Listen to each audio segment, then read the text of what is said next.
Dans un grand restaurant de luxe au cœur de Berlin, un jeune serveur noir nommé Elliot travaillait discrètement, toujours souriant malgré les regards parfois méprisants des clients. Originaire du Ghana, Elliot avait quitté son pays 5 ans plus tôt pour venir étudier la linguistique en Allemagne. Mais faute de moyens, il avait dû abandonner ses études et travailler comme serveur pour survivre. Chaque jour, il arrivait avant tout le monde, nettoyait les tables, préparait les verres avec soin et apprenait des mots nouveaux en allemand, français, italien et même japonais, qu'il notait dans un petit carnet noir qu'il gardait toujours sur lui. Ce jour-là, un vendredi soir, le restaurant était bondé. Une cliente âgée, élégante, assise seule à une table près de la fenêtre, semblait contrariée. Elle parlait vite en allemand, visiblement en colère contre un autre serveur qui ne comprenait rien à ce qu'elle disait. Elliot, qui rangeait des assiettes, s'approcha poliment. « Entschuldigen Sie bitte, darf ich Ihnen helfen ?» « Excusez-moi, puis-je vous aider ?» La femme se retourna, surprise. Son visage s'adoucit aussitôt. Elliot écouta patiemment, puis traduisit sa commande à la cuisine, lui apporta un thé parfaitement infusé et s'excusa pour la confusion. Il resta un moment pour s'assurer qu'elle allait bien, et ils échangèrent quelques mots.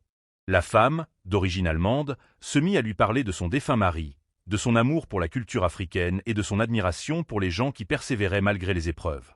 Ce qu'Elliot ignorait, c'est qu'un homme assis dans un coin discret du restaurant observait toute la scène.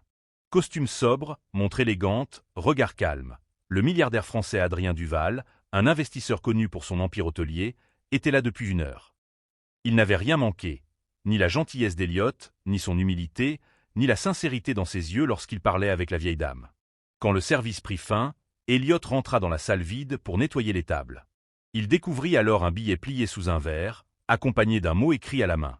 Il pensa d'abord que c'était un oubli d'un client.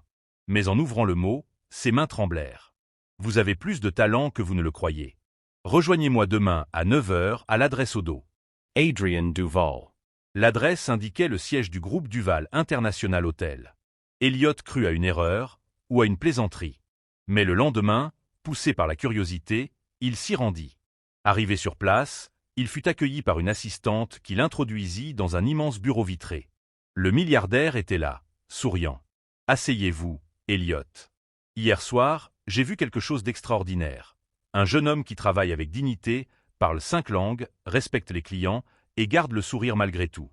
Vous êtes exactement le type de personne que je veux dans mon équipe. » Elliot, Emu Balbusha. « Mais, je ne suis qu'un serveur, monsieur. » Adrian Ritt-Dousman. « Vous êtes bien plus que cela.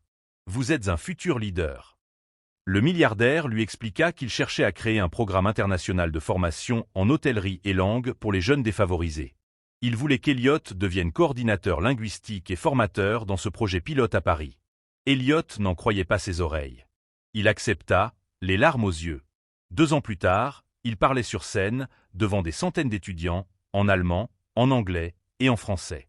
Sur l'écran derrière lui, une phrase s'affichait. « Peu importe d'où tu viens, ce qui compte, c'est où tu décides d'aller. » Et dans le public, assis au premier rang, Adrien Duval souriait, fier d'avoir cru en ce serveur noir que la société avait ignoré, mais que la vie avait fini par révéler.